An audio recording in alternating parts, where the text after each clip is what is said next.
ഇടുക്കി കൂട്ടാറിൽ പോലീസിന്റെ അതിക്രമത്തിൽ പരുക്കേറ്റയാൾക്ക് സംഭവം നടന്ന് 1 മാസം പിന്നിട്ടിട്ടും നീതി ലഭിച്ചില്ല. കഴിഞ്ഞ ഡിസംബർ 31 രാത്രിയിലാണ് ഓട്ടോറിക്ഷ തൊഴിലാളിയായ മുരളീധരനെ പോലീസ് മർദ്ദിച്ചത്. ആക്രമണത്തിൽ മുരളീധരന്റെ പല്ലൊടിഞ്ഞു. സംഭവത്തിൽ കട്ടപ്പന ASPയോട് ഇടുക്കി SP അടിയന്തര റിപ്പോർട്ട് ആവശ്യപ്പെട്ടു. പുതുവത്സരാഘോഷങ്ങളുടെ ഭാഗമായി നാട്ടുകാർ ഒത്തുചേർന്നതിനിടെയാണ് പോലീസിന്റെ അതിക്രമം. ഇടുക്കി കൂട്ടാറിലെ കരുണാപുരം പഞ്ചായത്ത് ഓഫീസ് പരിസരത്ത് നിൽക്കുകയായിരുന്നു നാട്ടുകാർക്ക് സമീപത്തേക്കെത്തിയ പോലീസ് ഉദ്യോഗസ്ഥർ ഇവരോട് സ്ഥലത്തു നിന്നും പോകാൻ ആവശ്യപ്പെടുകയും ആക്രമിക്കുകയുമായിരുന്നു. ചിലരെ തള്ളിമാറ്റിയ CI ഷമീർ ഖാൻ ഓട്ടോറിക്ഷ ഡ്രൈവറായ മുരളീധരന്റെ മുഖത്തടിച്ചു.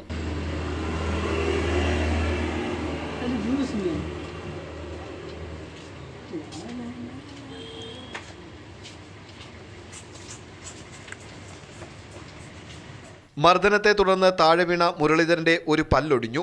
തുടർന്ന് അടുത്ത ദിവസം ഇയാൾ സ്വകാര്യ ദന്താശുപത്രിയിൽ ചികിത്സ തേടി. ഡിസംബർ 31 രാത്രി 11 മണിയായപ്പോൾ ആണ് കമ്മിട്ട് CA വന്ന് എന്നെ പിടിച്ച് തള്ളുകയും ആദ്യം തള്ളിവിട്ടു, രണ്ടാമത് വീണ്ടും എനിക്കിട്ട് വന്ന് അടിച്ചിട്ട് ഞാൻ അടികൊണ്ട് വീണ് കഴിഞ്ഞ് വീണ്ടും ഞാൻ എഴുന്നേക്കാൻ ശ്രമിച്ചു. പക്ഷേ അന്നേരം പോലീസുകാരൻ പുള്ളി എന്നെ മൃഗീയമായിട്ട് തെറിയും കൂടെ പറഞ്ഞിട്ടുണ്ടാവും. യാതൊരു പ്രകോപനവും ഇല്ലാതെയാണ് ആക്രമണം നടത്തിയതെന്നാണ് നാട്ടുകാരുടെ ആരോപണം. സംഭവത്തെ തുടർന്ന് ആശുപത്രി ചെലവുകൾ വഹിക്കാമെന്നറിയിച്ച് ഒത്തുതീർപ്പിനും പോലീസ് ശ്രമിച്ചു. എന്നാൽ പിന്നീട് ഇതിനും പോലീസ് തയ്യാറായില്ല.